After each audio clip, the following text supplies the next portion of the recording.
Hello students, polity की MCQ series में आपका स्वागत है। चलिए आगे से आज अब स्टार्ट करते हैं। Consider the following statement, A money bill can not be introduced in the council of states. ये कह रहा है कि जो एक मनी बिल है वो काउंसिल ऑफ स्टेट्स में इंट्रोड्यूस नहीं किया जा सकता।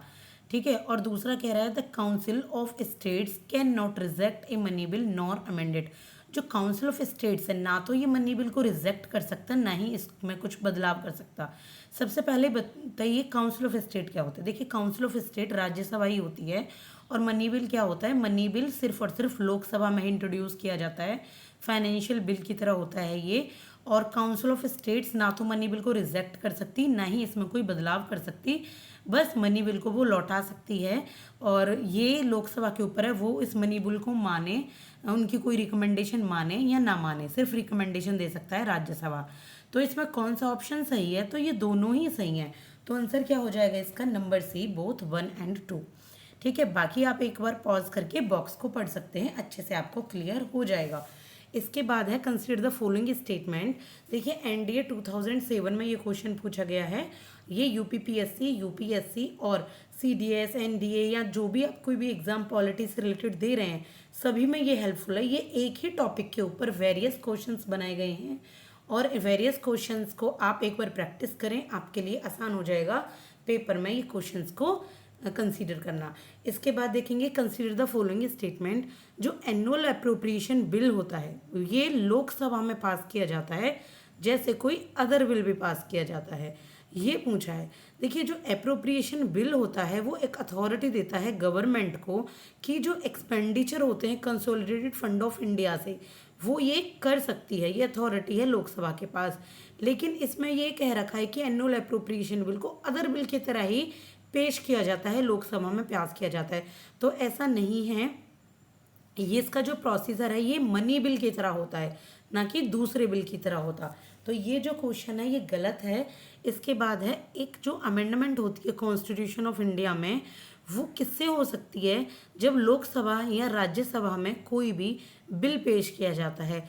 जी, या तो लोकसभा में बिल पेश करें या राज्यसभा में, और जैसे ही उनको मेजोरिटी मिल जाती है तो यहाँ पर पार्ट 20 के अकॉर्डिंग, आर्टिकल 368 के अकॉर्डिंग यहाँ पर कॉन्स्टिट्यूशन ऑफ इंडिया को अमेंड किया जा सकता है। तो जो क्वेश्चन सही है वो है आपका क्वेश्चन नंबर 2, ओनली 2। इसके बाद देखेंगे हम, who among the following was the first speaker of the Lok Sabha.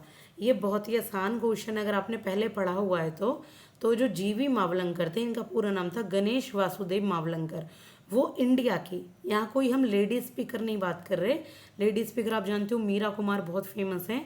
तो फर्स्ट स्पीकर जो थे लोकसभा के 1949 में ये थे जीवी मावलंकर जी। ठीक है, जो 1952 तक स्पीकर रहे थे। ठीक है, तो आंसर क्या है, जीवी मावलंकर। इसके बाद है the quorum for joint sitting of the Indian parliament is. Quorum जो होती है, जॉइंट सिटिंग जो होती है इंडियन पार्लियामेंट में, उसमें कौन होते हैं, कितने कोरम मतलब कितने मेंबर हैं। तो देखिए जो जॉइंट सिटिंग होती है इसमें जितने भी मेंबर्स होते हैं हाउसेस के उसका 1/10 टोटल नंबर होने चाहिए। 1/10 टोटल नंबर को 1/10 को हम कह देते हैं कोरम। ठीक है, तो जैसे कि अगर आपके 500 मेंबर हैं तो कम से कम 50 मेंबर की एक कोरम होती है, तो 1/10 मेंबर होने चाहिए। इसके बाद देखेंगे हम, ये भी एनडीए में ही पूछा गया है, यूपीपीएससी के भी आते हैं इसमें क्वेश्चंस, लेकिन आप भी आज एनडीए के ही दिखाई दे रहे हैं, लेकिन है वही same cheese. Identify the correct sequence of passing A budget in the parliament, कि अगर बजट को पार्लियामेंट में पेश किया जाता है तो सीक्वेंस क्या है इसका पार्लियामेंट में पेश करने का। ये बहुत इंपॉर्टेंट क्वेश्चन है। देखिए तो सबसे पहले पार्लियामेंट में डिस्कशन होता है बजट के बारे में। क्या होता है, डिस्कशन होता है बजट के बारे में। देन एप्रोप्रिएशन बिल लाया जाता है, उसके बाद फाइनेंस बिल लाया जाता है और उसके बाद वोट ऑन अकाउंट। ये एक करेक्ट सीक्वेंस है बजट का। ये सब क्या होते हैं एक बार आप लक्ष्मीकांत पढ़िए, वरना मेरी प्रीवियस वीडियो देखिए, ये आपको उनसे पता लग जाएगी, प्लेलिस्ट अवेलेबल है। इसके बाद देखेंगे हम the function of a pro tem speaker is to. जो एक प्रोटेम स्पीकर होता है उसका फंक्शन क्या है।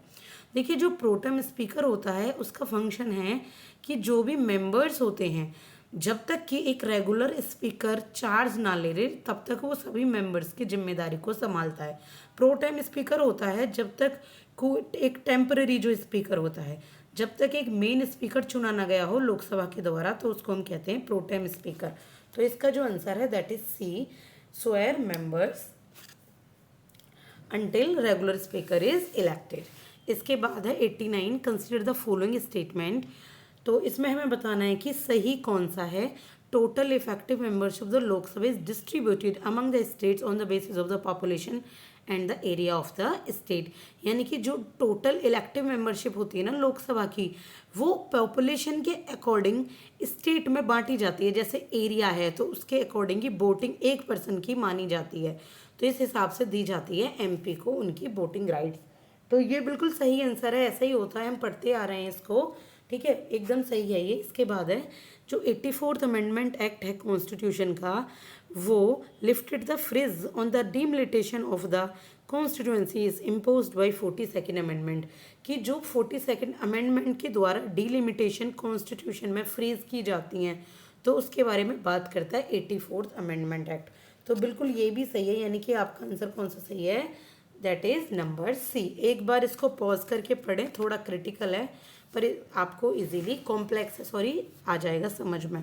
इसके बाद है with reference to the conduct of government business in the parliament of India the term closure refers to, कि अगर हम गवर्नमेंट के काम के बारे में बात करें, गवर्नमेंट का जो बिजनेस है पार्लियामेंट में, तो क्लोजर का वहाँ मतलब क्या होता है।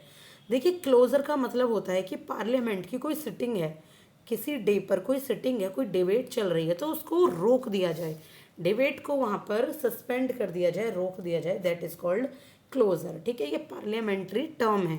ठीक है, इसके बाद है with regard to the powers of Rajya Sabha which one among the following statement is not correct, कि राज्यसभा की पावर की हम बात करें तो इनमें से कौन सा स्टेटमेंट सही नहीं है।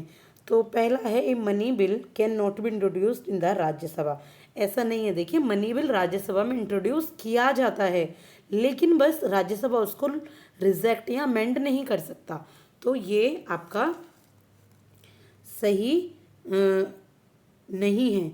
ठीक है, सॉरी, ये बिल जो है राज्यसभा में इंट्रोड्यूस नहीं किया जाता, ये लोकसभा में इंट्रोड्यूस किया जाता है। माफ़ी चाहूँगी, गलती हो गई, और राज्यसभा इसको अमेंड नहीं कर सकती, ये लोकसभा में ही किया जाता है। इसके बाद है Rajya Sabha has no power either to reject or to amend a money bill, बिल्कुल सही बात है, अभी पढ़ा था। Rajya Sabha can not discuss the annual financial statement, कि राज्यसभा एनुअल फाइनेंशियल स्टेटमेंट को डिस्कस नहीं कर सकती, ये गलत है। राज्यसभा एनुअल फाइनेंशियल स्टेटमेंट को डिस्कस कर सकती है। तो हमसे यहाँ पूछा गया है नॉट, तो प्लीज़ ये नॉट आप एक बार याद करके रखिएगा, इसकी वजह से सारी गड़बड़ हो जाती है।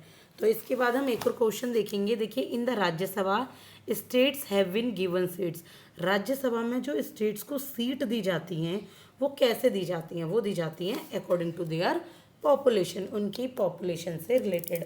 तो देखिए अगर आपने इनमें से कोई टॉपिक नहीं भी पढ़ा है ना, तो डोंट टेक टेंशन प्लीज़, क्योंकि आप ना परेशान होने की ज़रूरत नहीं है, क्योंकि अगर आप क्वेश्चंस को सॉल्व भी कर पा रहे हैं और आप साथ के साथ एमसीक्यूज प्रैक्टिस कर रहे हैं, तो वहाँ पर भी आपकी आधी तैयारी हो जाती है।